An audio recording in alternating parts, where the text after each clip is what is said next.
গরমে নাজেহাল দক্ষিণবঙ্গ। করুণ অবস্থা বাঁকুড়া, পুরুলিয়া সহ রাত বাংলার। 40 ডিগ্রির আশেপাশে তাপমানের কোথাও মাথার ঘাম পায়ে ফেলে ক্ষেতের কাজ করতে বাধ্য হচ্ছেন চাষিরা। কোথাও আবার ছুটির দিনে সুইমিং পুলে স্বস্তিতে মেতেছেন 8 থেকে 80।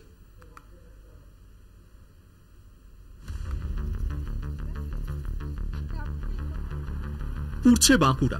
তীব্র থেকে তীব্রতর হচ্ছে রোদের দাপট। প্রায় 45 ডিগ্রি ছুঁই ছুঁই জেলার তাপের পারদ। গত 24 ঘন্টায় জেলার তাপমাত্রার পারদ পৌঁছেছে 44.7 ডিগ্রির ঘরে। আরো বাড়তে পারে তাপমাত্রা, এমনটাই পূর্বাভাস। এই পরিস্থিতিতে নাজেহাল জেলাবাসী। মানুষ থেকে পশু পাখি প্রবল রোদের ঝলসানিতে প্রাণ ওষ্ঠাগত সকলেরই। বেলা বাড়ার সঙ্গে সঙ্গে রাস্তাঘাট শুনশান। খুব প্রয়োজনে যারা বাড়ির বাইরে বের হচ্ছেন, রোদ থেকে বাঁচতে সারা শরীর থেকে বেরোচ্ছেন। পথ চলতি মানুষ জিরিয়ে নিচ্ছেন গাছের তলায়। ঠান্ডা জল খেয়ে রোদের থেকে স্বস্তি পাওয়ার চেষ্টা করছেন অনেকেই। বেশ কয়েকদিন ধরেই তাপপ্রবাহ এবং রোদের তাপে বিপাকে জেলাবাসী। পুরো জ্বলে যাচ্ছে, লাল হয়ে যাচ্ছে, মুখ থাকা যাচ্ছে না।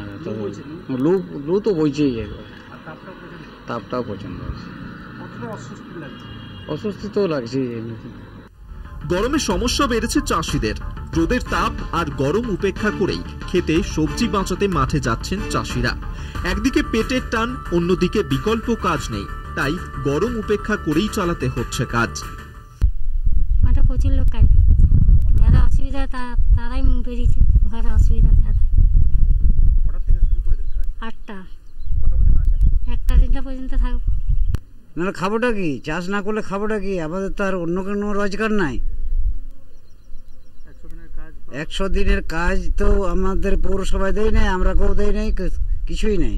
আর ওই সেই কন্ট্রোলের 4 কোটির সম্বল।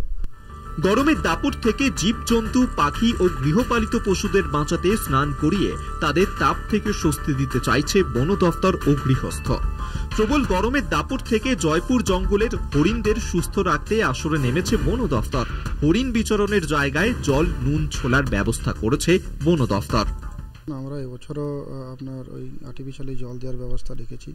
কিছু ওই যে সিমেন্টের যে বানগুলো হয় জলের জায়গা, সেগুলোতে আমরা প্রতিদিন জল দিচ্ছি এবং ছলা কিছু দিচ্ছি এবং সুন্দর লবণ, এই 3টে জিনিস আমরা একটা জলের সামনে দিচ্ছি। গরম বাড়ছে দুর্গাপুরেও। জেলার তাপমান 43 ডিগ্রি।